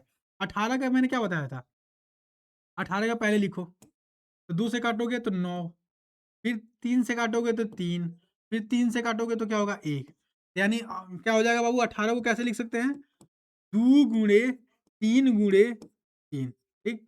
अब मैं बोलूँ 72, 72 को क्या लिख सकते हैं बाबू 72। अब ऐसे इसको गुणनखंड करोगे तो कैसे क्या हो सकता है, 2 गुणा काटो तो 36, फिर 2 गुणा काटो तो 18, फिर 2 से काटो तो 9, फिर 3 से काटो 3, फिर 3 से काटो तो 1। इसका गुणनखंड क्या हो सकता है बाबू 72 का, तो आप बोलोगे भैया 1 2 3, 1 2 3, 3 बार 2 है, उसके बाद 3 है, उसके बाद, ठीक। अब मैं बोलता हूँ कि मौसा निकालने के लिए क्या करते हैं बाबू, तो मौसा निकालने के लिए बोलते हैं कि जो जितना मिला दोनों में से जो कॉमन है तो क्या बोलते हैं मौसा कहते हैं। तो इन दोनों में से देखो कौन कौन मिल रहा है, ठीक, निकाल दो, यानी ये दोनों मिल रहा है, ठीक, फिर ये ये 3 मिल रहा है इससे, फिर ये 3 मिल रहा है इससे, ठीक। तो बच हुआ क्या? यानी 2 मिल रहा है, दोनों 2 में से 1 2 निकल गया, इन दोनों 3 में से 1 3 निकल गया, इन दोनों 3 में से 1 3 निकल गया। यानी 3 दूना 6 6 तरीके 18। इस तरीके से भी मौसा यही आया, एचसीएफ यही आया और इस तरीके से भी एचसीएफ हमारा यही आया था। ठीक है? तो अभाज्य गुणनखंड द्वारा इस तरीके से कैसे निकालते हैं अभी आपको पता चलेगा और नॉर्मल विधि द्वारा एचसीएफ कैसे निकालते थे वो भी पता चलेगा। अगले क्वेश्चन पे चलते हैं। अगला क्वेश्चन क्या है? देखो, इसमें कह रहा है संख्याएँ 6, 72 और 120 को अभाज्य गुणनखंड द्वारा एचसीएफ और एलसीएम ज्ञात करें। होल्ड करते हैं, इसको हम क्या करेंगे? बाद में करेंगे, यानी अंतिम सवाल करेंगे। सबसे पहले थोड़ा-सा आसान-आसान सवाल देखते हैं, 3 2 संख्या वाला क्या है। इसमें क्या कह रहा है? देखो, इसमें कह रहा है कि 2 परिमेय संख्याओं के बीच के अधिकतम कितनी परिमेय संख्या हो सकती है? यानी ये बोल रहा है कि अगर 2 परिमेय संख्याएँ हैं, यानी 2 परिमेय संख्याएँ कोई भी हो, 2 परिमेय 2 और 4, यानी इसकी संख्याओं के बीच में 2 परिमेय संख्याओं के बीच में कितनी अधिकतम परिमेय संख्या हो सकती है? तो भाई इनके संग में मैं बताऊँ कि बहुत सारी हो सकती हैं। इसका आंसर क्या होगा? अनंत हो सकती हैं। 2 होगा, 3 होगा, 4 होगा, एंड 2/3/2 होगा, 3/5 होगा। बहुत सारी संख्याएँ हो सकती हैं। तो इसका मतलब क्या होगा? इसका मतलब है कि अनंत संख्याएँ होती हैं।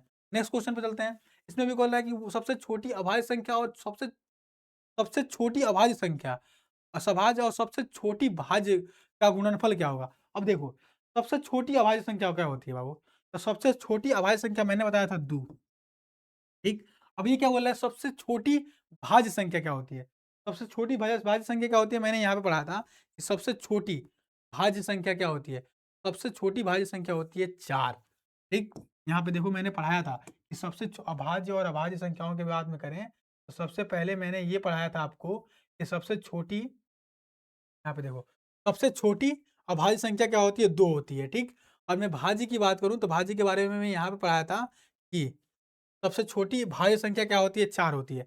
इस वाले सवाल का आंसर क्या होगा बाबू? आप अब ऐसे ही जब दोनों पता चल गया तो आप सवाल का आंसर बहुत आसानी तरीके से बता दोगे। इस वाले सवाल का आंसर क्या होगा? 8। तो इस वाले का हो जाएगा ऑप्शन नंबर सी और चाचा विधायक हमारे, इसका आंसर हो जाएगा सी। आगे चलते हैं। इस वाले क्वेश्चन में कह रहा है कि संख्याएँ 6 और 20 के अभाज्य गुणनखंड विधि से एचसीएफ और एलसीएम ज्ञात करें, ठीक है? तो मैंने बताया था कि जब 2 संख्याएँ हों, तो किस तरीके से एचसीएफ, एलसीएम अभाज्य गुणनखंड विधि से ज्ञात करते हैं। तो सबसे पहले आप लिखो 6, ठीक? और 20, ठीक है? अब 6 का अभाज्य गुणनखंड करोगे तो क्या करोगे बाबू?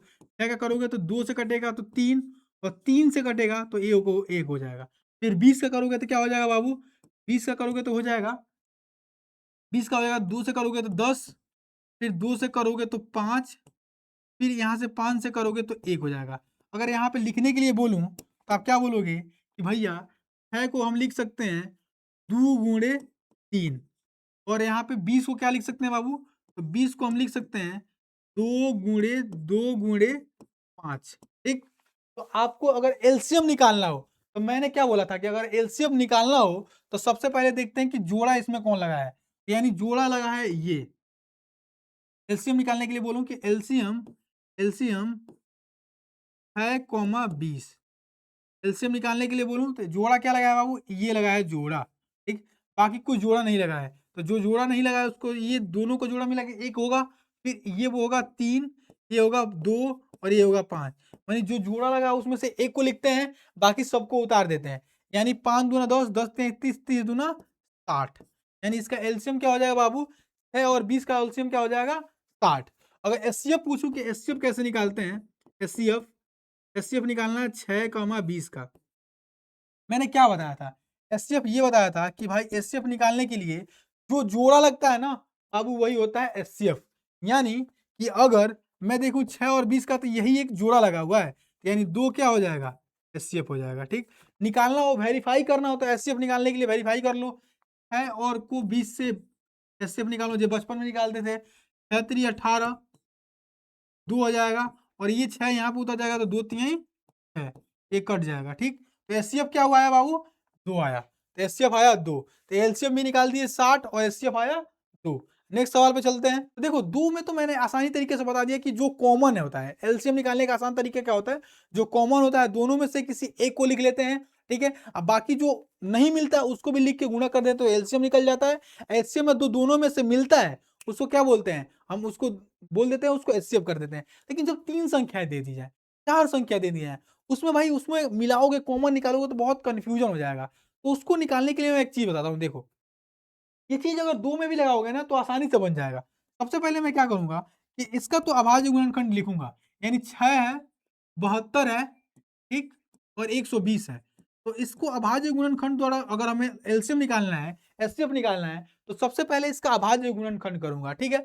तो कर दो भैया हल, यानी 6 का अभाज्य गुणनखंड करो क्या-क्या? यानी 2 से कटेगा 3 और 3 से कटेगा 1 बार में। ये इसका अभाज्य गुणनखंड हो गया, इसके बाद से कुछ नहीं कटेगा, तो बोलोगे नहीं कटेगा। फिर मैं बोलूँ 72, 72 का अभाज्य गुणनखंड निकालो, ठीक है? तो आप क्या बोलोगे भैया, यहाँ पे 2 से कटेगा, यहाँ पे हो जाएगा 36, यहाँ पे 2 से कटेगा तो 18, फिर यहाँ से 2 से कटेगा 9, फिर यहाँ अब तो 2 से कटेगा नहीं, तो क्या बोलोगे भैया 3 से कटेगा, तो 3 से कटेगा 3 और फिर 3 से कटेगा तो 1। ये हो जाएगा हमारा 72 का अभाज्य गुणनखंड। अब मैं बोलूँ कि बाबू 120 का निकालो, तो आप बोलोगे 120 का निकाल दो, लो। अब बोलोगे बाबू यहाँ पे देखो, यहाँ पे बोलोगे भैया 2 से काट देते हैं, 2 से काट देते हैं तो 60 हो जाएगा, फिर ये 2 से कट जाएगा, तो ये 30 हो जाएगा, फिर ये 2 से कट जाएगा, तो 15 हो जाएगा। अब ये 15 2 से नहीं कटेगा, नहीं कटेगा ना? तो बोलोगे 15 2 से नहीं कटेगा, यानी 3 से काटते हैं 15 को, तो 5 हो जाएगा। अब ये 5 आया, 5 किससे कटेगा? तो 5 5 से कटेगा, यानी 5 से काटते हैं, 1 आ गया। अब सारे अभाज्य गुणनखंड को लिखते हैं और फिर मैं एक ट्रिक बताता हूँ, जिससे बहुत आसानी तरीके से आप एचसीएफ एलसीएम निकाल सकते हो। चाहे 2 संख्या दी हो, 3 संख्या दी हो, 4 संख्या दी हो, कोई भी संख्या दी हो, आप आसानी तरीके से एचसीएफ एलसीएम निकाल सकते हो। तो सबसे पहले मैं 6 का लिखूँ, 6 का अभाज्य गुणनखंड क्या होगा? 2 गुणे 3, ठीक? अब देखो, मैं बोलूँ कि 72 का क्या होगा बाबू? तो 72 का लिखोगे आप 1 2 3 2 गुणे 2 गुणे 2 और 3 2 बार, यानी 3 गुणे 3, ठीक? अब मैं बोलूँ 120 का लिख दो बाबू, 120 का अभाज्य गुणनखंड क्या लिखोगे? 1 2 3 3 बार 2, ठीक है? और 1 बार 3 और 1 बार 5, ठीक है? अब इतना तो लिख दिए। अब मैं बोलूँ कि भाई इसको भी हम और सिंप्लीफाई कर सकते हैं। कैसे कर सकते हैं? तो मैं बोलूँ कि ये देखो, ये 2 के पावर कितना है बाबू? ये 2 के पावर 1 है और ये कितना है? तो 3 के पावर 1 है। ये है, इतना है, समझ आया? अब मैं बोलूँ कि इसको कैसे लिख सकते हैं? तो 1 2 3 यानी 2 के पावर कितना है बाबू? तो 2 के पावर आप बोलोगे भैया 2 का 3 को पावर है। यानी 2 को 3 बार लिखा जाता है, 2 के 3 को पावर गुणे इसको क्या बोलोगे बाबू? 3 का कितना पावर है? तो 3 का 2 का पावर है। यानी 3 के अगर देखो 3 का 2 पावर मतलब क्या है? 3 को 2 बार है। यानी 2 का 3 को पावर का मतलब क्या है? 2 को 3 बार है। ऐसे लिख सकते हैं। इसका और सिम्प्लीफाई हम क्या लिखोगे बाबू? इसमें क्या है? 2 3 बार है, यानी 2 का पावर 3। इसमें क्या है? 3 क्या है बाबू? 3 1 बार है, ठीक? और 5 1 बार है। ऐसे लिख दो, ठीक? इतना लिख दोगे। अब ट्रिक क्या है? समझो। मैंने क्या बताया था कि मुझे एलसीएम निकालना है, यानी लोएस्ट मतलब एचसीएफ क्या एलसीएम निकालना है, लोएस्ट कॉमन फैक्टर, और एचसीएफ निकालना है, हाईएस्ट कॉमन फैक्टर, ठीक है? अब देखो, मैं बोलूं इस वाले में सबसे लोएस्ट यानी सबसे लो मतलब 2 का सबसे कम पावर कितना है? तीनों में अगर देखा जाए तो 2 का सबसे कम पावर कितना है? तो बोलोगे भैया पहले हम निकालते हैं एलसीएम, सबसे निकालते हैं एचसीएफ निकालते हैं, एचसीएफ निकालेंगे, ठीक? अब मैं बोलूं कि 2 इसमें एचसीएफ में क्या करते हैं कि सबसे कम वाले पावर को लेते हैं। सबसे जो तीनों में सबसे ये तीनों में जो सबसे कम पावर होगा उसको ही लिखेंगे। समझ रहे हो? तीनों में जो सबसे कम पावर होगा ना उसको ही लिखेंगे। अब देखो 2 के पावर 1 है, 2 के पावर 3 है, 2 के पावर 3 है। इसमें सबसे कम पावर किसका है बाबू? तो वो बोलेंगे 2 के पावर 1 का है। ठीक? 2 के पावर क्या है बाबू? 1 का है। ठीक है? अब देखो 3 वाले में देखो 3 वाले में 3 के पावर 1 है, 3 के पावर 2 है, 3 के पावर 3 है। इसमें सबसे कम पावर किसका है? तो बोलेगे भैया 3 के पावर 1 का है। बोले 3 के ठीक, इतना लिख दोगे। अब देखो जो 5 है, 5 तीनों में नहीं है तो इसको छोड़ देंगे। जो कॉमन नहीं है ना उसको छोड़ देंगे। यानी इसका एचसीएफ क्या होगा बाबू? इसका एचसीएफ हो जाएगा 6। ठीक, 3 दूना 6। एलसीएम निकालना हो तो गुणा करके एलसीएम नहीं निकालना, एलसीएम निकालना हो तो सबसे हाईएस्ट पावर को लेंगे। तीनों में से सबसे हाईएस्ट पावर को लेंगे, ठीक है? और जो तीनों में से सबसे हाईएस्ट पावर होगा उसको लेंगे। देखो, इस वाले में क्या है? सबसे हाईएस्ट पावर क्या है? 2 का सबसे हाईएस्ट पावर क्या है? तो बोलोगे भैया एलसीएम एलसीएम निकालना हो तो सबसे हाईएस्ट पावर को लेते हैं। यानी सबसे हाईएस्ट कौन-सा है? तो 2 के पावर 3 सबसे हाईएस्ट है। 2 में कब सबसे हाईएस्ट कौन-सा है? तो 2 का पावर 3। अब देखो 3 में सबसे हाईएस्ट कौन-सा है? एंड 3 का पावर 1 यहाँ पे है, 3 का पावर 2 यहाँ पे है, 3 का पावर 1 यहाँ पे है। तो सबसे हाईएस्ट पावर है 3 का पावर 2, ठीक है? अब देखो 5 में देखा जाए तो 5 में कोई हाईएस्ट पावर है ही नहीं, तो 5 जो है ही नहीं है, तो 5 को लिख दो। नहीं 5 का 1। अब देखो इसको 2 का पावर 3 बार करेंगे तो क्या होगा 8, 3 के पावर 2 क्या हो जाएगा 9 और ये 5, ठीक। 9 5 से 45, 45 गुणे 8 क्या हो जाएगा बाबू 300, एचसीएफ हो जाएगा 3। समझ आया? बताओ, समझ आया कि नहीं? इस तरीके से निकालते हैं। कैसे मैंने बताया कि सबसे पहले अभाज्य गुणनखंड लिख दो और इसको इस तरीके से सिंप्लीफाइड कर दो। जब एचसीएफ निकालना हो, दिमाग में डालना, जब एचसीएफ निकालना हो तो क्या करते हैं, जो पावर मिल रहा है उसका सबसे लोएस्ट पावर लेते हैं। मतलब सबसे लोएस्ट पावर लेते हैं, यानी 2 का सबसे लोएस्ट पावर क्या है 1, 1 वाला ले लेंगे। 3 का सबसे लोएस्ट पावर क्या है 3, तो ये 3 वाला ले लेंगे, उसको गुणा कर देंगे। समझ आया कि नहीं बताओ? एक और सवाल कर लें इस पे? करते हैं एक और सवाल। मैं बोलूं कि 8, 12 और 16, इसका क्या करना है बाबू, आपको एचसीएफ भी निकालना है और एलसीएम भी निकालना है। तो बोलो ये निकाल देंगे। 3 संख्याओं का एचसीएफ एलसीएम अपने निकालने के लिए सिखाया है, निकालते हैं। देखो मैं बोलूंगा कि सबसे पहले 8 को लिखो। 8 का गुणनखंड क्या होगा बाबू, 8 को 2 से 4 हो जाएगा, 2 से 2 हो जाएगा और 2 से क्या हो जाएगा बाबू 1 हो जाएगा। ये होगा 8 का। फिर मैं बोलूँ बाबू 12 का लिखो। 12 का क्या लिखोगे बाबू, 2 से काटेंगे तो 6 हो जाएगा, 2 से काटेंगे तो 3 हो जाएगा और 3 से काट देंगे तो 1 हो जाएगा। फिर मैं बोलूँ बाबू 16 का लिखो, तो 16 का लिखो, तो आप क्या बोलोगे भैया 16 को कैसे लिखेंगे, तो 2 से काटेंगे तो 8 हो जाएगा, फिर 2 से काटेंगे तो भैया 4 हो जाएगा, फिर 2 से भाग देंगे तो 2 हो जाएगा और फिर 2 से भाग देंगे तो 1 हो जाएगा। बोलो कि भैया इतना तो समझ आया। अब इस सबके गुणनखंड को इस तरीके से लिखो। देखो मैं बोलूँ 8 का क्या लिखोगे बाबू, 8 का लिखे हो 3 बार 2, 1 2 3, 3 बार 2, ठीक। इसको क्या लिखे हो 12 को कैसे लिखे हो बाबू, तो 2 बार 2 और 1 बार 3, कितना लिख दिया आप, बोलोगे भैया हाँ लिख दिया। 16 का क्या लिखो बाबू, 16 का लिखे हो 3 बार 2 और यानी 1 2 3 4 बार 2 लिख दो, ठीक। मैंने क्या बताया था कि इसका भी सिंप्लीफाइड फॉर्म क्या होगा, इसका भी सिंप्लीफाइड फॉर्म क्या होगा, ये क्या होगा 2 का पावर 3 है, ये क्या है बाबू 2 का पावर 3, ठीक। ये क्या है देखो, इसका क्या है 2 को कितना बार लिखा गया 2 का पावर 2 गुणे 3 के पावर 1, ठीक। इतना समझ आया। अब आप क्या बोलोगे, इसको लिखना हो तो क्या बोलोगे भैया 2 का पावर 4 है, और वाले में लिख दिया आप, बोलोगे भैया बिल्कुल लिख दिया। अब हमें निकालना है एचसीएफ और एलसीएम। तो एचसीएफ एलसीएम निकालने के लिए मैंने क्या बताया था, सबसे पहले हम निकालते हैं एचसीएफ। मैंने ये बताया था कि तीनों में जो कॉमन हो उसका सबसे लोएस्ट वाला पावर लिख दो। तीनों में जो सबसे कॉमन हो उसका सबसे लोएस्ट वाला पावर लिख दो। तो देखो तीनों में सबसे कॉमन क्या है बाबू, तो तीनों में 2 2 कॉमन है। अब इसका सबसे लोएस्ट पावर क्या है, तो सबसे लोएस्ट पावर देखोगे भैया यहाँ पे देखो, यहाँ पे बोलोगे भैया यहाँ पर तो 2 है, यहाँ पर 3 है, यहाँ पे 4 है, तो सबसे कम वाला कौन सा है, तो सबसे कम वाला ये है। तो यहाँ पे इसको लिख दो 2 के पावर 2, ठीक। 2 का पावर 2 क्या होता है, यानी 2 का 2 बार गुणा, यानी 4 क्या हो जाएगा 4 हो जाएगा इसका एचसीएफ। तीनों में जो कॉमन होता है उसका सबसे लोएस्ट पावर लिख देते हैं, वो हो जाता है एचसीएफ। आपको समझ आया? दूसरा देखते हैं एलसीएम। एलसीएम, अब देखो एलसीएम में क्या बताया कि जो तीनों में कॉमन होता है उसका सबसे हाईएस्ट पावर लिख देते हैं, ठीक है। जो तीनों में कॉमन होता है सबसे हाईएस्ट पावर लिखते हैं, जो बचता है उसको भी लिख देते हैं। तो देखो तो मैं बोलूंगा कि बाबू इस वाले में सबसे बड़ा वाला पावर कौन सा है, तो बोलोगे भैया यहाँ पे 3 है, यहाँ पे 2 है, यहाँ पे 4 है, यानी सबसे बड़ा वाला पावर कौन सा है, तो 4 है, यानी 2 का पावर 4 लिख देंगे, ठीक। उसके बाद से क्या बोलोगे कि जो बचा है उसको लिख देंगे, यानी 3 लिख देंगे। तो 2 का पावर 4 क्या होता है, तो 2 को 4 बार गुणा, 1 2 3 4 बार गुणा, उसके बाद से 3, यानी 2 दूना 4 4 दूना 8 दूना 16 और 16 में 3 से गुणा करेंगे तो 48। तो इसका एलसीएम क्या हो जाएगा 48 होगा। तो आपको बहुत अच्छे तरीके से समझ आ गया होगा कि अभाज्य गुणनखंड विधि द्वारा हम एलसीएम और एचसीएफ कैसे निकालते हैं।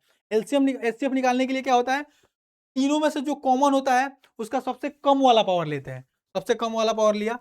और एलसीएम निकालने के लिए क्या करते हैं, जो तीनों में से जो कॉमन होता है उसके सबसे बड़ा वाला पावर लेते हैं और जो कॉमन नहीं होता उसको भी लिख के गुणा कर देते हैं, एलसीएम निकल के आ जाता है।